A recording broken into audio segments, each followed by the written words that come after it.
Today is the yahrzeit of the Admor of Satmar, Moshe Rabbeinu, Rabbi Moshe Teitelbaum, who was a relative of our great Rabbi Yoel, and he was holy of holies. We study a lot from his books, Beirach Moshe, where we see immense greatness in Torah, fear of heaven, and service to Hashem. We always revisit the question that Beirach Moshe asks about Beirach Moshe, as today is his yahrzeit. The Gemara tells about Rabbi Yehoshua ben Chanania, who went to a large city in Rome and asked if there was a Jewish prisoner there. They told him there was a Jewish child with beautiful eyes, goodly to look at, with curly hair, and Rabbi Yehoshua ben Chanania went to the prison. Rabbi Yehoshua ben Chanania went to the prison, and there he saw a child with beautiful eyes and curly hair.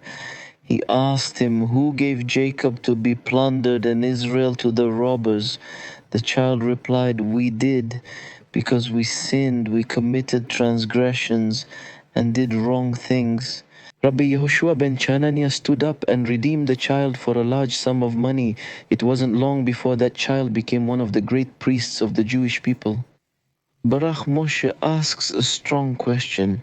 The Gemara, a few pages later, says that if the non-Jews kidnap a Jew or steal mezuzahs, tefillin, and Torah scrolls and demand a high ransom, it is forbidden to redeem them. Why? Because of the ordinance of the world, so that there won't be a situation where they start kidnapping and stealing Jews, Torah scrolls, mezuzahs, and demand ransom money. As the Gemara also says, if the non-Jews raise the price of fish on Shabbat, do not eat fish on Shabbat. If they raise the price of ransom, do not offer any kind of sacrifice if they raise the prices, so that the non-Jews do not get used to extorting money from the Jews. So Beirach Moshe asks how Rabbi Yehoshua ben Chanania redeemed that child. Beirach Moshe answers and says, when Rabbi Yehoshua ben Chanania saw a small child in prison, what should a small child in prison do? To cry, to be distressed, to want his father, to want his mother, to be upset about his fate. But this child with beautiful eyes sees everything in a good light and accepts everything with love for Hashem. So he understood that this was an unusual child and that something great would come from him.